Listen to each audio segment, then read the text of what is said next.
um, correctly set up. All right, good. And we're going to proceed. All right, so what kind of communication are you having in your relationships? Um, First of all, let me say something about communication. Communication is a learned skill. Some persons may be a little more gifted at others at communicating, but it is generally a learned skill, something that you have to take time to develop and to learn for the duration of your life. You know, we never stop learning, and we never really stop learning how to communicate either. And the more we practice it, it's the better we will be at it. So in your homes, as husbands and wives, as parents and children, and in your community and in church, the more that you communicate it should be the better that you get at it. As you practice the principles of good communication more and more and more, you should actually get better at it. So it's not something that you're born with. You're not necessarily born with the ability to be a great communicator. And as we will understand, communication is not just about speaking, okay? Communication is not just about speaking, but communication engages so many more things. I'm sure many of you have heard that we communicate with our voices, but we also communicate with our body, the body language, with our eyes, etc. All of that forms a part of the communication process, all right? So remember that, don't forget that, we are always learning, and there's always much to learn about communication. Okay, we want to move on to, sometimes we get a little anxious and a little nervous about life and things in life. And I just want to share with us that, we don't have to be anxious and we don't have to be nervous. The word of God says in Philippians, do not be, you can read it, do not be anxious about anything, but in everything by prayer and supplication with thanksgiving, let your requests be made known unto God. And the peace of God, which passes all understanding, will guard your hearts and your minds in Christ Jesus. So if you are just anxious about being good communicators or communicating well, what we're saying here and what Paul said is simply, look, don't be anxious about it. Put it before God. Pray about it. Ask God to help you. He's going to help you. He's definitely going to help you to be a great communicator in your relationships. All right. So remember that God never fails us. Never, ever, ever fails us. All right. I want to begin here with a book that I came across a couple years ago. It's called Generation to Generation. And it's written by Edward Friedman. And it's a book which speaks about how different aspects of your life affect other areas of your life. Okay. So one aspect of your life affects many other areas of your life. And in this context, as we speak this evening, your ability to communicate is going to affect several other areas of your life. One of the foundational principles of any relationship is your ability to communicate and how well you do communicate. Communication forms the foundation of your ability to make good financial choices in a family setting. It forms the ability for you to be able to have fun and enjoyment and leisure in your relationships, because you have to communicate about everything. And so it's really important to understand that if you're not a good communicator, then other areas of your life will also be impacted by this. And I'm going to just help you to see this a little bit in this book, Generation to Generation. And it speaks about a family process of church and in the synagogue. Well, it's not an Adventist, but it really does help us to see some important things. I want to begin here. And it speaks about an interlocking system where the family of the leader, along with the families in the church and the congregation as an entire family, they're all interconnected. All right. So just want to make this point. You as an individual, along with your family and all of the families in the church, every single unit is interconnected. All right. So what happens in the church, whether we like it or not, it affects us. And what happens in your life and in the life of your own family, as long as you're a member of that church, it also affects the church. All right. I hope everybody got that. So it's really important to be able to understand this, and then understand how critical communication is to this entire process. I'm going to share this statement with you. It is the thesis of this book that all persons, irrespective of faith, are simultaneously involved in three distinct families whose emotional forces interlock. Good. The families within the congregation, our congregations, and our own family. Because the emotional process in all of these, and that's what I want you to get, the emotional process in all of these systems is identical. Unresolved issues in any one of them can produce symptoms in the other family or in the other unit, and increased understanding of any one creates more effective functioning for all three. So here's the point. Here is the point, and don't miss this point. Don't miss this point at all. The point is this: the emotional processes that you go through personally and in your own families are the same emotional processes that you go through when you connect with families in the church and also the congregation as one big family. So if you're carrying, if you, because of your maybe a weakness in your ability to communicate, let's say that because of that you hurt your child, that hurt, that emotional process of hurt within that child also impacts the other families in that church. How? Because that child may now carry his or her hurt to church, okay? And then when his hurt is expressed to somebody else in church, that person's family is also affected and impacted, and as a result, the entire church, by extension, is impacted. So this is how critical it is to understand the value and the role of communication in our lives personally, and also in our lives as families, individually as families and as a church family. So I just wanted to lay that foundation in terms of how critical it is for us to learn and to value the importance of communication as we proceed. All right, so the question now is, sorry about that. The question now is, let's go. What's that question up there, everybody? The question is, what is communication? What is communication? All right, so we can read, we often assume that if someone's lips are moving, communication is taking place. Communication involves, however, more than talking. It is the receiving or listening process as well. So communication isn't just about, you know, lap, lap, lap, lap, lap, lip, lip, lip, lip, lip, move, move, move, move, move. Communication is far more than that. It is about listening, sending information, and receiving information. To this twofold process, we should add a third dimension, understanding. So you can talk, one person talks, the other person listens, and then it's important that there is some understanding that takes place, all right? Frequently, we think we understand what someone is saying, but what we hear is not what he or she meant. Hence, in breaking down the definition of communication, or in breaking down the process, when have I communicated with you, Sister Parker, or with you, Brother Leon, or with you, Sister Anita? When would I have communicated with you? If I send you a message, I'm going to ask Sister Anita, I want you to respond to me. I'm going to ask you a question. I come to you and I give you $10, Sister Anita, and I tell you, please bring me 5 pounds of sugar. Can you tell me exactly what you will do? Yes, I would find out from you what type of sugar you want, okay, whether it's white or brown. Okay. All right. Or, go ahead. That's it? Yes, that's Pastor. It? Okay, good, right. Thank you so much. So Sister Anita says she would find out from me whether it's white or brown. That's a very good question. And so before she made that clarification, we really would not have communicated. The process would not have been an effectual process, because all I said is, Sister Anita, bring me 5 pounds of sugar. Now Sister Anita has done well, because she says she would ask me, what color sugar do I want? I told her 5 pounds.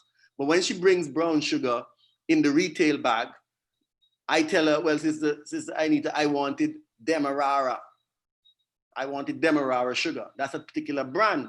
Now, in my communicating with her, I never said that I wanted Demerara. I never even said I wanted brown sugar. She took the initiative to ask me the question whether I needed brown sugar.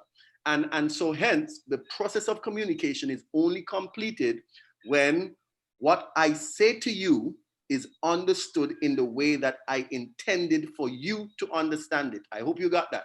If persons are taking notes, that's a good note to take. So communication only really takes place when the information that I am sharing with you is understood in the way that I intended for you to understand it. Now, right away, we can see why persons would have problems communicating. We're talking about communication, between husbands and wives. We are talking about communication between parents and children, and we're talking about communication in the church experience, in the environment of the church. And so, we often hear the joke, and we're talking about communication. And if we don't have context for our communication, if we don't understand, we can realize that things are so terrible, can be so terrible. You remember the story of the man who decided this morning, I'm going to live by whatever text I find in the Bible. And so he just prayed and he said, Lord, show me a text. And he opened the Bible, he put his finger on a text. And when he opened his eyes and he read, it said, and Judas hung himself. Well, he said he didn't like that one there. He's not going to do that at all. So he said, Lord, not so at all. So he shut the Bible, he opened the text again, Bible again, put his finger again on the text. And then when he read it, said, go thou and do likewise. There has to be a context for your communication. You have to know what's taking place within the context. You have to talk, but you also have to listen. All right. And communication doesn't take place until you have understood what the person is saying in the way that they intended for it to be understood. A lot of people take the Bible and they try to communicate with others, and they take stuff out of context from all over the place and try to prepare a message for people.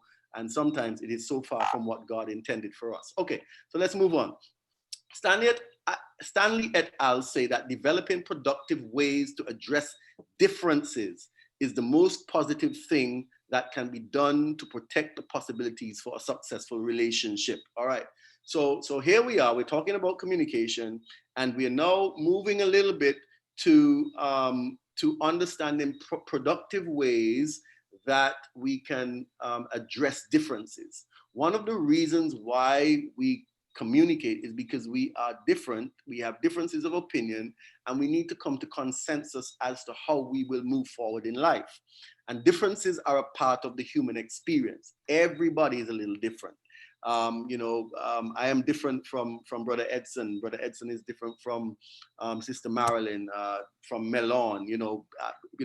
People are just different, and we have different ideas. We have different ways of viewing things. And in order to come to consensus, we need to communicate. That's very important. Sister Marilyn, please give me an idea when we are like 10, 15, 20 minutes so that I can know exactly where I am. Okay, so we must understand that it is critical for us to be able to communicate in the context of dealing with the challenges of life. And we have them. Once you are a parent, once you're a child, once you're a church member, once you're a husband, once you're a wife, you will have challenges. There is no perfect marriage. There is no perfect relationship. And any senior person, any adult, anybody who's been around for a while will tell you that throughout their relationship, they've had their ups and their downs, but they have learned how to manage through different means. And what we're talking about today is one of the most powerful means, of course, is communication. All right, so we want to share 4 practices that should be avoided at all costs as it relates to communicating. And these are things that place relationships at significant risk, whether it's a relationship between a husband and a wife, between parents and children, or between you and another church member. There are 4 practices that we should avoid as we engage in this process of communication. All right, now I'm going to share them with you. I want you to work along with me. Okay, so the first one is escalation. The first one is what, everybody? It's escalation. I can't hear you, but I believe you said it. The first one is escalation. Good. So what is escalation? You see this lady here? These people have on their boxing gloves. And this obviously has escalated. To me, it looks like the woman has had a little bit of an advantage over the gentleman. All right. But escalation is what happens when two people are responding back and forth in a negative way to each other. As the conversation continues, there is verbal hostility and it increases. And I'm sure many of you have seen this, and many of you may have experienced it. You are in a discussion with a family member, a husband, a wife, a child, and the conversation began pretty well, but something was said and one person raised their voice and the other person didn't back down. The other person said, okay, you raising your voice, well, I can raise my voice too. Now, they didn't say that verbally, but you could tell that's what happened when they responded. And very soon it gets into a shouting match and people are trying to exercise their dominance in the conversation by shouting. Now, this happens in families, it happens at church. I have seen people come to blows, just like in this little slide here, out of a discussion on church matters, by the way, if you please. And I've seen people have to pull back people and say, oh, remember where you are, remember where you are. People tend to lose their mind sometimes when they get upset. But escalation is one of those things where when people are communicating, they tend to move from one height to another in order to establish that their point is the better point or to establish a measure of dominance. And in a family, as a husband and a wife or with children or with church members, somebody has to always remember to create balance. So because if somebody shouts at you, you have to be mindful enough to say, I'm not going to escalate. I'm not going to escalate. Lord, help me not to escalate. Help me to back down. I can make my point, but I don't need to escalate. So escalate is one of those things, one of those significant arenas that brings about significant damage to relationships. All right, we're going to move to the next one. The next one is invalidation. Wow, this is an amazing one, invalidation. This happens a lot sometimes with parents and children. And it is a practice where one person almost imperceptibly or indirectly puts down the feelings, thoughts, or character of another. What do I mean by this? Wow. You know, somebody comes up and your daughter comes up and says, oh, mommy, you know, this Saturday after church, let's go and get some ice cream.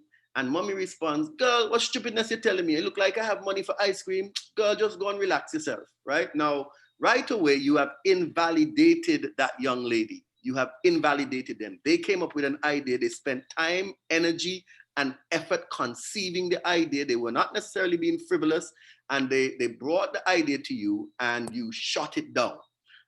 You have hurt their feelings. You have hurt their thoughts, their character. Imagine, you know, your little child, a little maybe 5-year-old or 6-year-old who does takes a crayon, look at this one, takes a crayon and draws a nice mural on your beautifully painted wall. And you come home and you are absolutely furious because the child has messed up the wall. And you beat that child for their bad behavior, only to discover later when you have a conversation with the child that the child tells you, mommy, I was trying to draw a pretty flower for you. Wow. How would you feel? Now, he may not have done it at the right place. It may not have been the appropriate canvas, the wall. But the truth is that that little child, his intention was pure. And sometimes we invalidate. We need to learn how to ask questions before we act as parents to children and also as spouses to each other and also as church member to church member. Try not to invalidate persons in your process of communication. All right, let's move to the next one. Negative interpretations. Negative interpretations generally takes place when one party believes that the intentions of the other are negative and conversations are interpreted with a negative slant. When this is the case, an environment of discouragement pervades. Oh, wow. This is another amazing one. You know, as we talk with people, you know, sometimes we have old stories from long donkey years ago, where somebody did something to hurt someone. And that story is told over and over again. And you now find yourself as a family member having to interact with this person. And when you're speaking to this person, the person can see nothing else but the old story. They bring that old story. They cannot see you as doing anything positive because, of course, you came from that family or that situation that had that problem many years ago. And they never, ever forgive. They never, ever let it go. They keep holding on to it. Every time they see you, you can't have a decent conversation sometimes with that person or with a group of people because people have negative interpretations of what you were going to say. Or it could be at some time you may have done something that may actually have hurt somebody. That's the truth. And people do not see beyond what you did, even though you've asked forgiveness, even though you've tried to move forward. People still hold on to those negatives, right? And so we interpret everything that that person says now negatively. Again, in a husband and wife situation, you know, you might find a case where a husband may pick up his wife late a few times from work, and then they may be having a conversation, and he may be telling somebody in the presence of his wife, "Okay, I'll come and pick you up at 5 o'clock," and the wife shout out and say, "You can go and wait for he." You can go and wait for he. Now show up till about 5:30. You know, it's a negative interpretation. She is carrying that his story from some time before into the present situation, and we should be very careful. We should be very careful as we proceed along those lines. All right. Fourth, and this one is a two-part. It's withdrawal and avoidance. Okay, I'm going to begin with withdrawal. So sometimes when persons need to communicate, one person withdrawal refers to the practice of a person showing little or no desire to be involved in an important discussion. All right, so you may have been hurt sometime before. There's an important discussion to be had, but you just are not interested.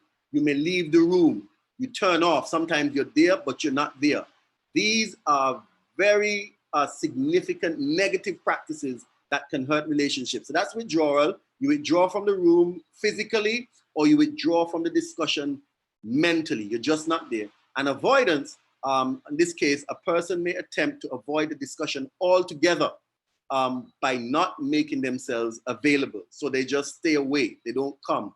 You know, sometimes some of our men this is a bit of a habit or a problem for some of our men. You know, we men tend to close off sometimes. We say we go into the man cave. I'm a man, so I'm talking from the perspective that I'm aware. And folks, you know, I'm not necessarily a bastion of perfection. I want you all to know that. I am still working through some of these issues to become a better communicator as well. I have my shortcomings and my weaknesses as well. And as I work along, I thank God for the information because I continue to work to thrive, to be a better communicator to my spouse, to my children, at church and in my various meetings. All right. So I want you to understand that sometimes we avoid, we close off, we walk away. We put our heads in the sand, even though there's a challenge in our home or wherever it is. We avoid having the discussion because we do not want to confront the realities. And let me tell you something. One of the worst things that we can do, particularly in our marital relationships, is not to deal with issues. Because what happens is when you don't deal with issues, you develop a lot of resentment, Our research tells us that persons who learn how to deal with their differences through communicating well tend to be closer together. They enjoy greater intimacy. I have a presentation for married couples that addresses how to be truly intimate. And if you want to have intimacy in the bedroom, then you need to know how to have intimacy elsewhere. All right, but that's for another time and another place. All right, so we've come to the end of this little section here. I don't know if there are any questions at this point, Sister Marilyn. If there are any questions at this point, 50 more minutes, sir. Say again. We have 50 more minutes. Okay, so you want me to just continue right through and finish up? and I'll encourage your members, as you indicated earlier, they could ask their questions through the chat, Yes. and you pick them up. All right, I do want to give some time for question and answer, so I'll take probably another 5 or 7 minutes or thereabout, and then I will sort of open up the floor for Yeah, questions. we work Right? with that too. Yeah. Okay, good. All right, I'm trying to get my screen back to the way it was before. Okay. All right, are you still seeing my screen? Yes, we are. Okay, beautiful. All right, so let me move a little bit now and try to move on to another critical area. I'll take a few minutes to do this, and then we'll take questions. So, what is the importance of communication within the family structure? Listen to this. Communication has significant influence on conflict management styles. It has significant influence on interpersonal skills in romantic relationships. Communication has significant influence on the ability to adjust how we think, and it also has significant significance in the ability to cope with stress and adversity. Now, I'm really mentioning this particularly for parents, okay? Learning how to communicate with your children is so vitally important because what it does is it helps your children to learn to deal with stress and adversity. A gentleman by the name of John Boyle, I think his name is, he speaks about attachment theories, and he speaks about how critical it is for parents to help their children to attach well. Okay, now this is what he says. He says, healthy attachment of the infant to mother causes the infant to feel secure. Studies show that children with secure attachment histories with their mother and are more skilled in solving challenging problems. They are more likely to seek maternal assistance in face of challenges, are more tolerant to frustration. They exhibited more peer leadership, greater self-confidence, and curiosity about new things, and are more sympathetic to the distresses of others, and are generally more liked by others. This comes about parents. This comes about parents by us learning how to adequately communicate with our children. And so don't underestimate the power of communication. Communication is absolutely essential if you want your children to become leaders in society. You have to model good communication to your children in order for them to become good at communicating. All right. And so as you do this, as you model, it speaks about attachment. It speaks about how your child will feel confident because you've been communicating with them. Some of us, we don't want to talk about certain things with our children. We hide a lot of stuff from our children. You know, we have to be able to break things down according to age and stage. You know, you would tell a 5-year-old about the birds and the bees, or 3-year-old, 4-year-old. Then you begin to talk about the reproductive system. You identify the parts of the body. You speak about the vagina. You speak about the penis. You speak about breasts. You speak about the sexual act itself, and you help your children to understand according to age and stage. And as what we're saying is that as we communicate, we discuss items, things, we discuss things like integrity, concepts. You discuss concepts, integrity. You speak about honesty. You speak about love. You speak about concepts, and you have these conversations with your children. It helps them to develop a sense of leadership. It helps them to attach and to be connected to you, to the family, to the church, and to community by allowing them to express themselves. Some of us like to tell our children, oh, don't say this and don't say that and don't talk about this and don't talk about that. And what we ought to be doing is guiding them in the conversations, helping them to understand what's appropriate, what's inappropriate, the kinds of words that are healthy and unhealthy words, helping them to just learn how to dialogue with people, because it really breeds a sense of confidence in them and in their ability to be successful. So just wanted to share that as well as it relates to communication. As you communicate with your children, give them an opportunity to speak. You know, we came up in an age where, you know, you don't spoke unless you're spoken to. You don't answer adults when they talk to you. And that's the age that we grew up in. And truthfully, it had its place and its time. But we've come to a very different age where children are so intelligent, they are exposed to so much, they have millions and millions of questions, and they want to know what's going on in the world, and we have to provide them with answers. We can't no longer just say, do as I say and not as I do. We have to give reasons. We have to help them to understand the dynamics of our society and our community. So again, spend time helping your children to attach to you, and then helping them to be able to navigate the world as they proceed. Okay, ladies and gentlemen, I think I want to leave it there.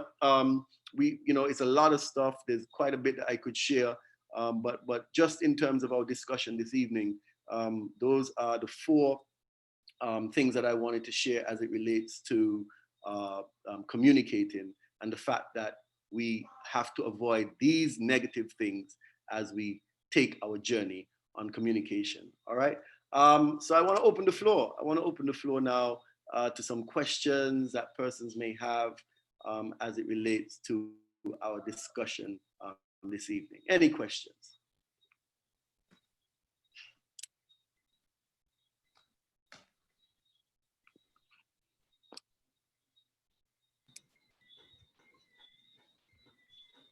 Everybody's silent. Pastor, you spoke about escalation. Yes. Right? And when you are having a conversation, you start a conversation and then it turns negative. You said one party should recognize that, you have to be calm in order to ease the stress of what will happen in the future. How do you deal with a situation when the escalation would have started, and then you try to be calm, but if you're calm, the person is still, very irritated? What do you do in that situation? Okay, good question. Good question. So yeah, you do have cases where one person recognizes that it's escalating and may attempt to exit the conversation. These are things that really truly happen. I've seen individuals, well, not seen, but I've heard stories of individuals who were in a scenario like that. They realized it was escalating. They didn't want to engage. They were trying to exit the room, and the person would say, they would throw things, pick up something and throw at you and tell you, if you leave the room at this point in time, what is going to happen. Some people would physically try to hold you to keep you in that room. And it's really important to understand here that, when emotions are high, people are not thinking well. They're not thinking properly. We have a part in our brain called the amygdala. And that amygdala, we call it the hijacking of the amygdala. What happens is when a person begins to intensify in their anger, chemicals, actual hormones in your brain block your ability to think cognitively. It's a reality. It prevents you from using your brain. It actually causes you to go to what we call your lower passions, and you become more animalistic, right? And being aware of that is so critical. And that's why people who know this should be able to walk away. And sometimes when they see the other person even ramping it up even further, try not to take it personally, because what is happening is that that person's amygdala has been hijacked. The frontal lobe has been hijacked by the hormones, and they are no longer able to function. It's like a child who has a temper tantrum.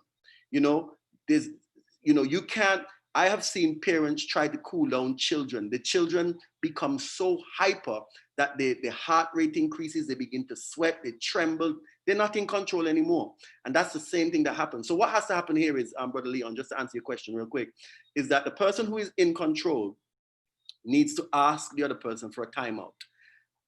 Okay, so we're really heated right now. This is not gonna go anywhere. And as a matter of fact, it has the potential to be much worse. So I'm gonna leave. Now, when you make that choice, even if the person is trying to grab you, you have to determine, I am not gonna stay here and allow this to deteriorate. I am gonna leave. Now, when you do make the choice to leave though, however, listen to this, and this is really important. The person who leaves and asks for the opportunity to leave is now incumbent upon that person within 24 hours to re-engage that conversation when everybody is calm. Okay? That, because you don't want a situation where every time you ask for timeout, that's the end of the conversation, because matters need to be resolved. And there are also times, folks, when if this matter keeps coming up and it leads to the same thing over and over and over again, where it's just escalation and a lot of arguing, a lot of temper, a lot of bad things being said, there are times when you need to ask a third party to come and help to resolve the matter. That's how I'll end that. Pastor, is there a parallel? You spoke about withdrawal avoidance. Can you draw up any parallels between the text, as much as light within you, live peaceably with all men? With all men. All right. Again, very good question. Okay, so remember I began by saying that the four concepts that I was sharing were concepts that lead to significant damage to relationships as we communicate, okay? And so withdrawal and avoidance is one of those significant areas where it can cause damage. Yes, we should live peaceably with all men as far as is possible. When it comes to your relationships, especially with your children and with your spouse, the way to live peaceably is to work through conflicts, okay? A lot of people, what they do is they simply push things onto the carpet. They just leave it alone because I don't want to aggravate my spouse, or I don't want to have an argument, or I don't want to have a falling out. So there's a matter to be addressed. There's something that we need to communicate about, but I just leave it. And that is unhealthy, because that very matter is going to raise its ugly head again sometime in the future, and maybe under less favorable circumstances. And so while there may be times, as I mentioned just a while ago, when it is wise to sort of ask for a timeout from a discussion, a timeout is never an excuse to avoid a conversation for the next 3 or 4 months. Somebody asks for a timeout, Sister Marilyn, and you don't have that discussion again for the next year, that is not appropriate, because as a family, you need to be able to discuss critical and important issues. Okay. Pastor, somebody is asking here, is the display of body language, give me a second, sorry. Is the display of body language a right form of communication? And if so, does it have its right time and place? Is the display of body language? Okay, so body language is a part of the process of communication, okay? As I'm speaking, I'm gesticulating. It's a part of my ability, of my intention to transmit information to you. We communicate with our eyes. My eyebrows are raised when I'm making certain points. If I'm talking about up, I usually lift my hands, or I would look up. If I'm talking about down, I would look down, cast my vision downwards. I would put my hands in a downward position, possibly. So body language is actually a part of the communicative process, and you know, it can send significant messages. I'm sure that those of you who are married, some of you will know that there are times when you're out with your spouse, you want to leave and you don't have to say a word. There's a certain temperament, a certain look, a certain eye connect that you have that will say it's time to go. And you know that that's exactly what it means. You can tell somebody that you are happy, but they can look at your face and your body language is betraying your words, okay? Somebody says, I'm so happy. I'm so happy. I mean, I don't look happy, do I? You know, or you know, so you can betray your words with your body language. And truth be told, your body language and your words should match. When you're talking to your spouse, you can, or to your children, you know, we have people that we call them, the term is, what's the term again? It's escaping me right now. Passive aggressive people, passive aggressive, that's the term, where you pretend to be calm on the inside, but your language is showing that you are very upset. I remember years ago when I was in high school, my headmaster told me not to move from my seat. He went away from the classroom and came back, and I was out of my seat. And he took me to his office and he said to me, Mark, I'm calm. But you know what he did? He took the belt and he he hit the belt in the wall so hard, right? He said he's calm, you know, but he lashed the wall. And all I could see was me getting torn up with that belt. Now he was saying that he was calm, but obviously I could sense rage and anger in the way that he hit the belt on the wall. So sometimes we can betray our actions can betray our words. And with our spouses and our children and at church, we need them to come into harmony with each other. Can body language send the wrong signals and the message? Yes, it can. Yes, it can. And that's exactly what I'm saying. There are times when the two are not mixing, they're not meshing, and people can determine that something is not quite right. You know, somebody will come and say, Sister Marilyn, how are you today? And you say, I'm fine. But they can tell your language, your body language is not speaking the same language as your mouth. Okay, Pastor, I have a question. Yes. Okay, how can one balance between the shouting battle and you realize that this conversation is going a place that you do not want it to go? Yes. So how do you balance that and the silent treatment? Okay, nice. Thanks for introducing that. Beautiful question. All right, so you realize that the conversation is not going in the direction that you want it to go. It is escalating. People's tempers are flaring. And you're trying to balance that now with being able to deal with the matter and at the same time being genuine, okay? So again, look, there is nothing wrong with exiting a conversation, when both parties have agreed that that's the best thing to do. And sometimes we have to agree that, you know, some people misinterpret the passage that says, do not let the sun go down on your wrath, right? And some people will literally stay up until 2, 3, 4 o'clock in the morning trying to solve a matter because they don't want the sun to go down on their wrath. Well, you know, I must say to you that by 3 o'clock in the morning, the sun gone down a long time. So, you know, you still have the wrath even when the sun is set. You know, it's looking to rise again. So, you know, that is the interpretation of the passage really is that you should make a decision to address the matter before you go to sleep, okay? Before you rest your head. Just give me a minute here. You should make a decision to address the matter before you go to sleep, all right? And addressing the matter sometimes means putting it off to a later time. Also, I made the point, and I want to make it very, very clearly again, there are times, folks, when the matter that you're dealing with is so crucial and it has created so much misunderstandings and so much hurt and so much, you know, nasty discussions that you really need to get some help. You need somebody to come in, a neutral person to come in and help you to work through it, rather than going through this scenario over and over and over again. Okay, so having said that now, as it relates to the silent treatment, now the silent treatment is not healthy for relationships. Silent treatment is this: you can go ahead, chat, talk as you like. I have nothing to say to you. And I will say nothing on this matter again, because I am tired of dealing with this matter with no resolution.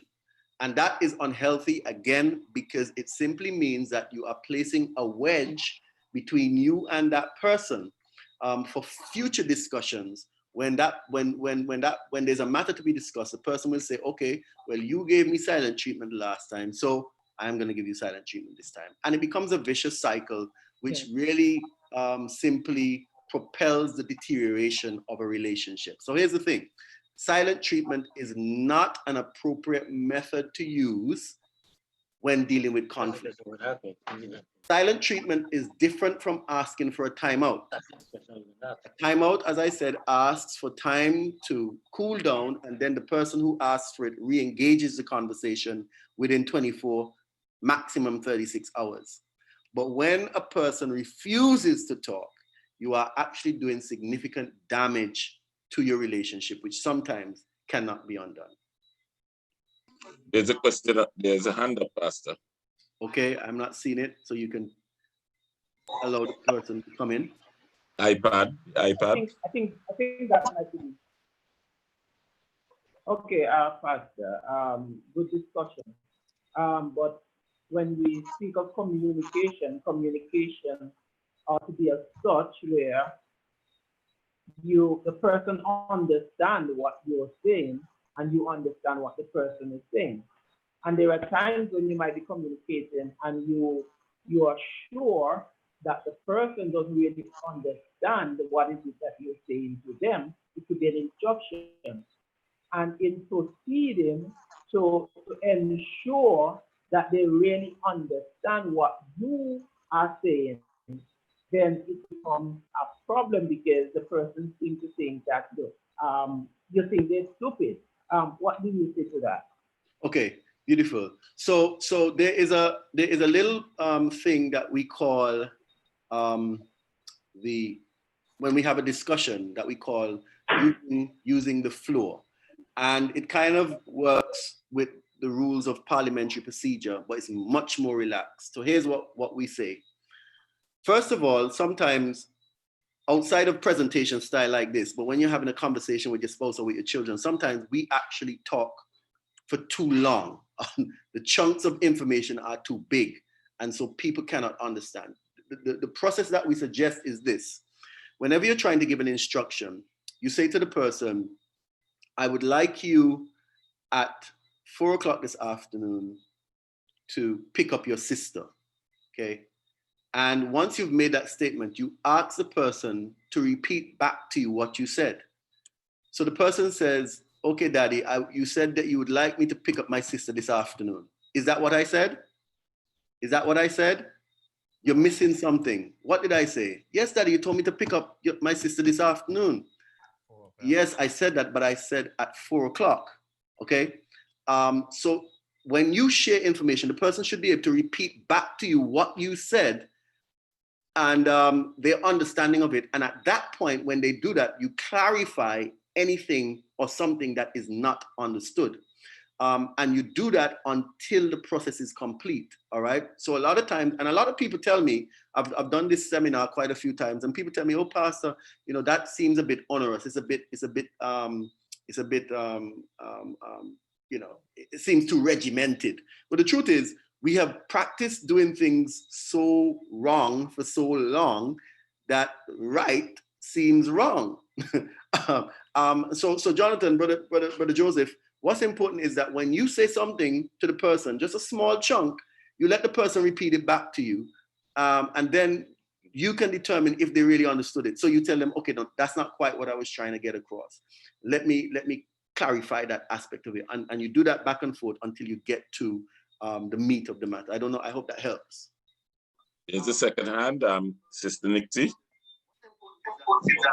Yes, my question is, and I'm trying to explain the question. Is like you're trying to solve a problem and you keep going back to it because maybe you feel that the person is not understanding. So how thin is the line between trying to get the problem solved, so you have to be talking about it, and being presented as if you're miserable? All right, yeah, I like that. Okay, so yes, sometimes if you keep going over the same thing over and over again, you can be labeled as being miserable. And that simply means that the person does not feel as though you have understood what they're saying. And how does this happen sometimes? Let me explain how this happens sometimes. So if I say to, again, I use the illustration of picking somebody up from work. If I tell my spouse, I'm going to come pick her up at 4 o'clock every day, and I don't get there until 4:30 every day, and then she keeps saying to me, you know, why are you always coming for me late? Obviously, there's something wrong with how I'm understanding, because I'm supposed to pick you up at 4, but I get there at 4:30 every day. And the person feels like I am disrespecting their time and their wishes simply because I never make it on time. And that's how it goes sometimes. When you're telling somebody something over and over again, you know, and it seems as though they're not getting it. Now, let me make a distinction here. There's a difference between somebody understanding what you're saying and their willingness to do what you're saying. Okay? And sometimes in our relationships, we're not very honest with each other.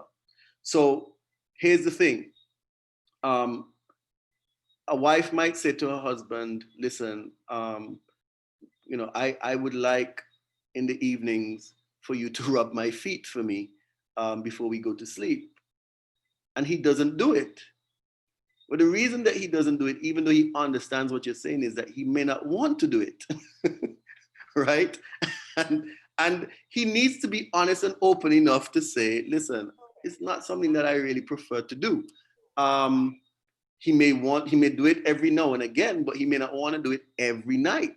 And so I'm saying that there's a difference between understanding and a willingness to do something. And sometimes when a person is unwilling to do something, it comes across as though they don't understand what you're saying. And as a husband and a wife, again, it's very important for you to be open and honest with each other about the things that you're requesting of each other.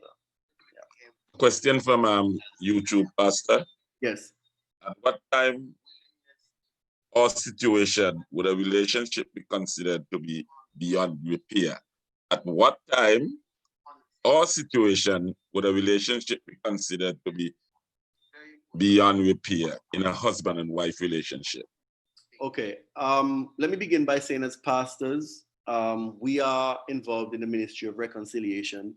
And our job is always to see people or to help people to mend the broken fences.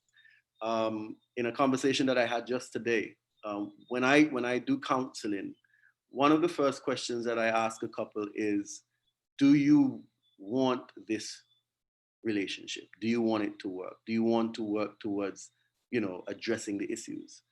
So the very first thing that has to happen is that both persons have to want it to work. If there's a scenario where one individual is no longer interested, then that's almost a battle or a journey of futility, because you are working with people who don't want it to work, or a person at least who doesn't want it to work. So that for me is a very, very telling sign as to whether or not it is too far gone. Beyond that though, most relationships, if the two persons are willing, it is something that can be resolved. Of course, I think persons will ask sometimes, well, what in the case of adultery? What about that? Well, the biblical reality is that a person can end a relationship for that. But remember, the Bible did say it was because of the hardness of their hearts. Why? There was a bill of divorcement given. In every situation, the point is that reconciliation can be sought. It may not always be successful, but it is an option in any given situation that the couple can desire to resolve and to move forward. But as I said, in most cases, if two persons are willing, there is hope. If one person or both are unwilling, it makes it very difficult. All right, there's a question there, Pastor. Mm-hmm. The person wants to find out if you don't talk when the person is talking because you realize it will get worse, is that silent treatment? It's only silent treatment when you do it without the other person's knowledge, right? So if you're having a discussion and you realize, and again, listen to me, remember, as a couple, you are really a part of a team. And you want, the prevailing principle is that we want our relationship to work and we want success in this relationship. So when you come upon these difficult moments, and you are realizing that things are escalating, this is not frivolous now, this is real, true escalation. You are saying to the person, listen, okay, we are having a discussion right now, but it's not going well, okay? We are escalating, we are seeing things kind of getting out of hand. And, I think honestly, it would be good if we kind of break it off for the time being, okay? That's an understanding, rather than the person is talking to you and then you're just busy on the computer typing, or you're on your phone, or you turn your back. Sometimes you're lying down in bed with your spouse, you're all having a conversation, lying, facing each other, and then the conversation not going so sweet, and you just turn your back to the person and you turn the other way. That is silent treatment, and that is not healthy or helpful for the relationship. The discussion, as the discussion ensues and you recognize that it's not going in the right direction, or it's becoming nasty, it's escalating, then you ask, you say, listen, based on these reasons, let us do this at a chosen time tomorrow. I should say also that, because of the time limitations, but one of the things is that when you ask for a timeout, you're supposed to set a new date and a new time for the discussion. Okay, so it's not just a timeout, as I said over and over again, and you just leave it for anything. You're being responsible, a part of the same team, and wanting your relationship to work. You're responsible for setting a new time and a new date within 36 hours for the discussion to continue. Well, Pastor, yes, how could you ask for timeout you have an angry spouse? How can you honestly ask for practical that you ask for timeout and get them to set a date? Get them to do what? To set a later date. Oh, no, angry. Right, you don't need to set the date at the same time. You don't need to set. I even think that it is even difficult to get asked for timeout from an angry spouse. They probably don't even want to hear anything from you. Right. So listen to this. Listen to this. The point is, at least if you ask for the timeout, you can say that you asked for it. Now, if you walk away from the conversation, the person will come back and say, oh, the last time we had the discussion, you just walk out on me, right? They would never be able to say that. You would be able to say, listen, I had a conversation. I realized things were getting out of control. I asked for the timeout. You may not have wanted to give me, but at least I wasn't disrespectful to you. I asked for it. All right. They may not want to give you. I agree with you, Brother Leon. They may be so heated that, as I said, somebody might say, if you leave this room, we're done. I mean, you've heard those things before, right? The silent treatment is coming. Exactly. So, but at least in future, when everybody's calm, you will be able to say, I didn't disrespectfully walk out with the conversation on you. I indicated that I would have liked the timeout. Okay. So it's just helpful in the overall journey. So I agree. It can be difficult. And as I said, you don't need to set the time at the same time. You wait until, as I said, when the hormones have gone back to where they should be, when people are beginning to use their brain again, and then you can have a conversation about when we should do this at some time later. All right, any other questions? Can we have a pre-session? I want us to end it before we close. Any other questions? It's not a question, but it's just a comment. Pastor didn't really touch on it, but something I know that works well is in communicating with anybody, it's for you to use the I messages instead of the you messages. You tend to get through better, much more better than if you blaming the person, you this, you that. Then you identify and say what is it that is bothering you yourself than the person. So you tend to get through to that person much quicker and better. Right. Beautiful. Right. Thank you, Sister Gardner. Can I just add a little to that? So what we say is you need to take responsibility for your own feelings when you're using iMessages.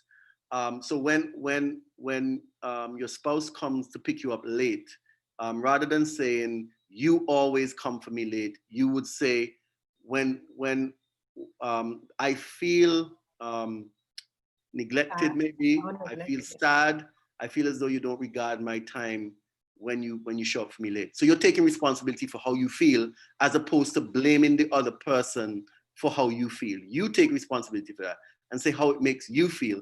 Then that will hopefully propel the other person to want to change that so that you don't feel that way. So excellent point, Sister Gardner. Thank you so very much. Brother Jonathan, I'm jealous.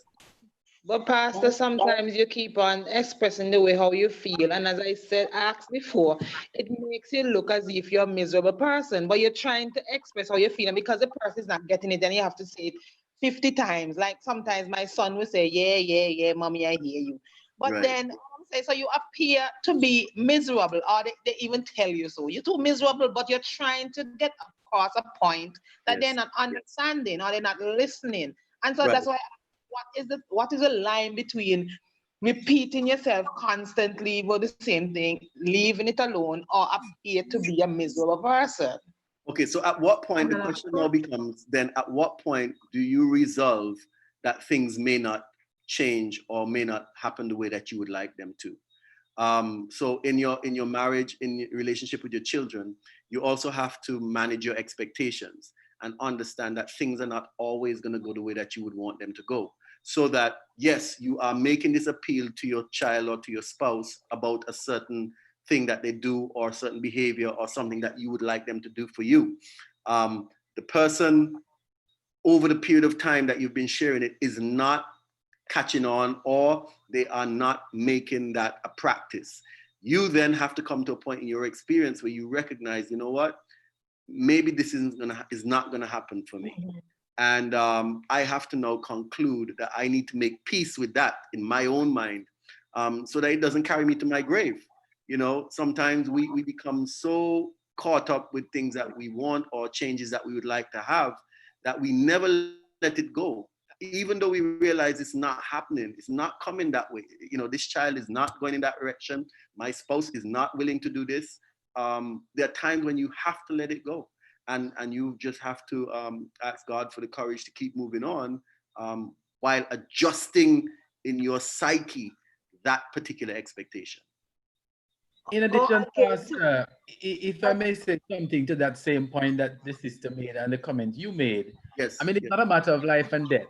Could it Right. not be a situation where the person has an issue? We could use the word addiction, that the person is doing something that you're not pleased with. Yes. And Okay. you wish for the person to change. You're telling the person XYZ. The person might make an effort today, Yes. and then tomorrow the person will do the same thing. Yes. Yes. What I'm saying is that maybe that party could recognize that the person is making an effort and Yes. give the person an opportunity to change, because sometimes we're so eager to get the person to change right away or in Immediately. time that we Yes. don't give the person enough time to change, recognizing that when you have an issue, sometimes it takes you 3 months, 4 months to get to that stage. So Yes. then it is going to take you 4 months or more to make a turnaround. But Right. what I find is that humans are just not willing to allow individuals or give persons an opportunity to change. Right. And I I think agree. that could be the problem with what the sister is dealing with. So she's been too forceful, and so it put pressure on the other individual who in their mind or his mind, her mind is trying to make an effort to change. Beautiful point, Brother Ford. Brother George. Sorry, I said Ford. Brother George. Beautiful point. And you know, this would you use the word addiction, which is a very interesting word in the context of the discussion, and it's a totally new discussion on the ability of people to change. But let me tell you something. People do not change easily, and people only change generally when they see a need to change and they make that decision to change. No amount of talking, begging, pleading will cause somebody to change. It is the person sitting down and deciding intentionally, I want to do this. Sometimes you say, I want to do it because I want my family to be better. I want to be better. Some people make the change because they realize it's going to be positive for themselves. But until a person gets to that point in their life, they may never ever make that change. And so for those persons who are married or for people who are planning to get married, understand this. You know, we cannot change anybody. What you see is what you get. And when you marry that person, you have to be prepared to live with whatever it is for the rest of your life. For the children, there may be just that, addictions. There may be, you know, a child uses their phone over and over and over again. And there's a lot of research that talks about how addictive the phone screen is. And they want to change, but they try today and then they fail tomorrow. And it goes on like that, up and down, up and down. Very important to be aware that, you know, everybody has their own decisions to make. And as I said, sister, at the end of the day, sometimes the best thing that you can do for yourself is to adjust your expectations so that you do not have to carry that frustration around, that you're begging or pleading or asking for this thing to be adjusted and it's just not happening. In addition to that, Pastor,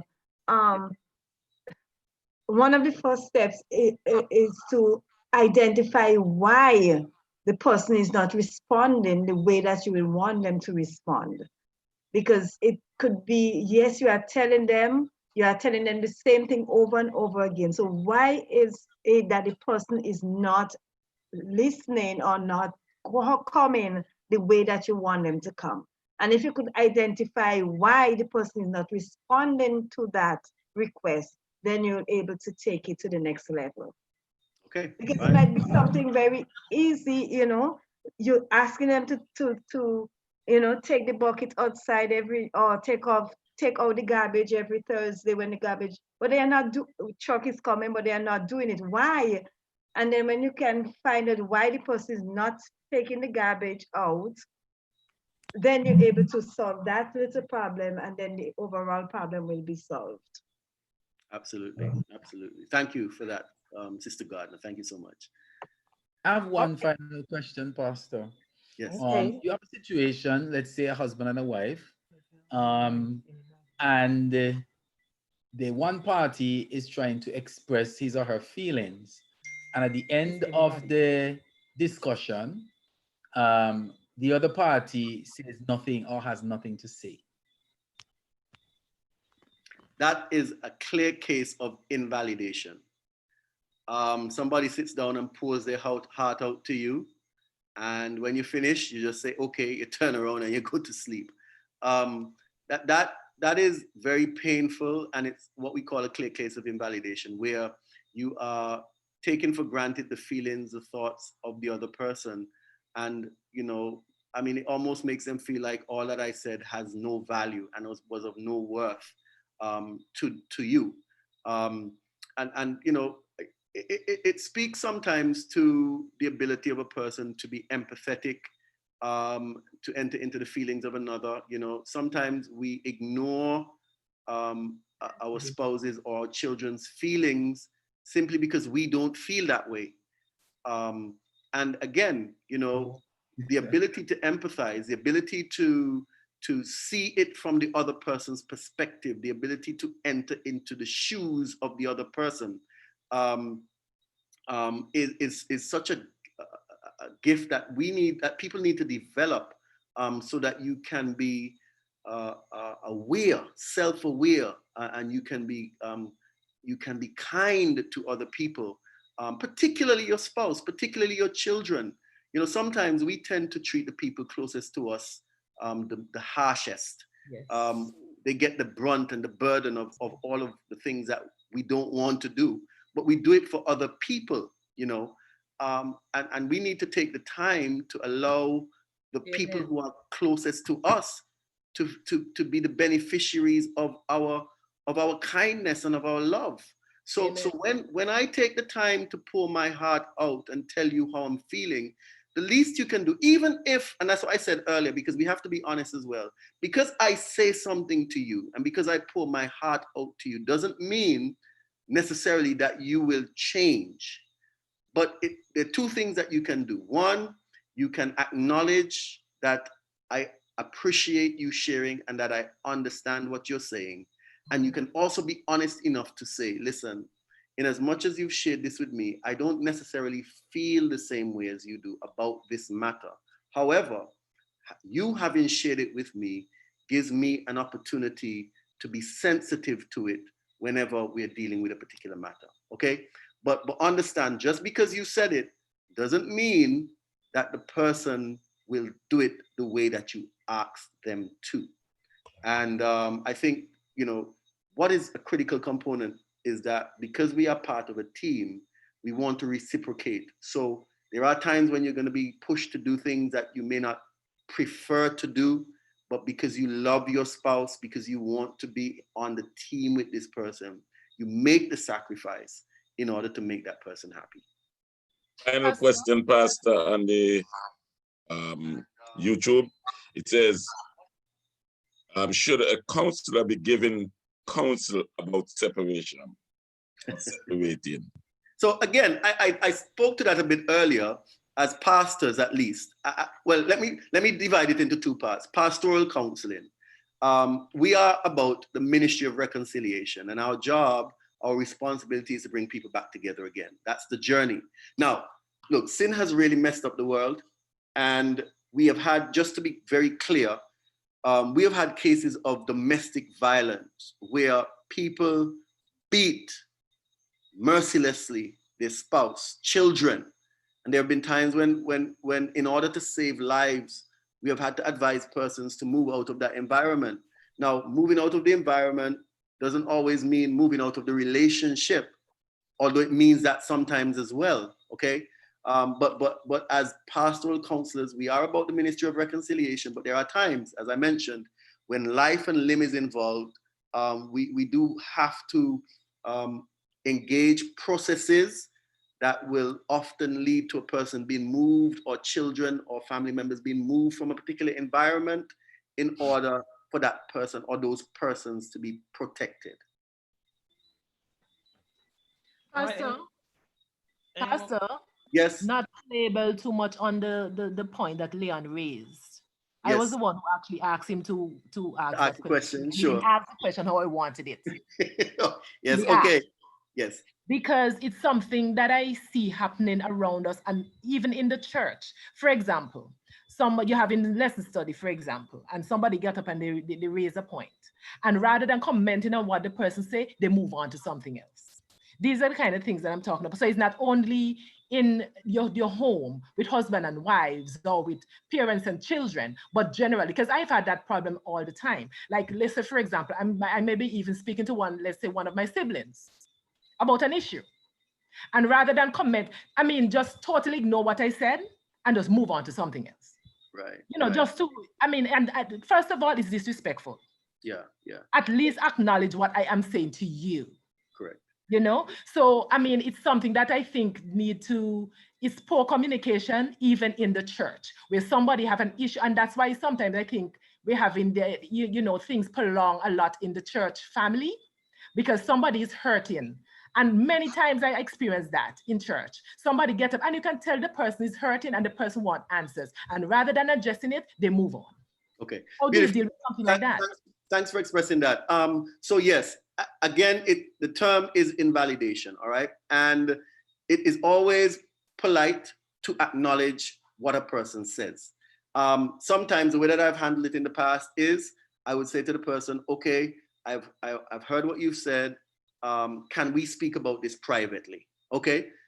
Because sometimes the matter might be a sensitive one. It might be one that might not be appropriate for the time and the situation, but you don't want to let the person feel like you're ignoring them. And so you might suggest, look, I've heard it. I understand. Well, not necessarily that I understand. I've heard what you're saying, and I will arrange so that you and I can speak personally on this matter. Okay. But the least you can do, as you've rightly said, Sister George, is to acknowledge the comment. You know, as a sibling, you made a comment and you acknowledge. Now, again, let me be very clear. There are times when the thing is heated. It's heated and people are angry and people are upset. And the person says in the back of their head, you know what they're saying? I better hush my mouth before I say something that will really mash up everything. Now, again, it is all in the context of broken relationships and the brokenness of sin that we end up making poor choices. And I said to you before, at the beginning of this meeting, I'm not the bastion of perfection. So the truth is we all do make mistakes. But when we make those mistakes and we go back and we think and we recognize that we've made the mistakes, we should go back and try to correct the error that we would have made. So sometimes you call back that sibling and say, listen, I apologize. You made the point, I didn't respond to it. And, you know, this is the situation at church. You know, sometimes as pastors, we have to come back and apologize and say, I'm sorry, I ignored this individual at some point, and I really need to apologize for that. But it's important to acknowledge a person's feelings. It is the least you can do in keeping relationships together. All right, I don't want to weary us. It's 29 minutes past 8 o'clock. Yes. And we do have a prayer session I want us to complete. Thank you, Pastor Braithwaite. We're going to engage in prayer. We have two prayer requests. One, we're praying for the Holy Spirit leading in helping us to be effective communicators. And we're going to pray for a child. There was a submission that a young child who has been abused, the doctors have given up on the child recovering or probably passing on. And we're going to pray and ask God to help this child and this family who's going through this abuse that has caused the child to be so badly hurt. All right, I'm going to ask for 2 volunteer prayers, short and to the point. We're praying for the Holy Spirit to help us to be effective communicators. And also we're praying for this young child who has been abused or to nearly dying. All right? So Marilyn, just before you have the prayer, I just want to make this closing statement Yes. in relationship to communication. I began by saying that we are not born great communicators. Okay. And in an effort to be better, we have to invest time and energy to learn how to do it better. I want to encourage all persons present this evening to read more, just research, communication, how I can be a better communicator. Just spend time doing, and then practice it with your family members, practice it with your spouse, practice it with your children, practice the skills at church. Yeah. When you're in board meetings, exercise some of those things that you would have learned in the process, so that you can daily improve. And I can guarantee you, if you excel in communicating, you will have beautiful relationships, and not only with your fellow man, but you will even learn how to communicate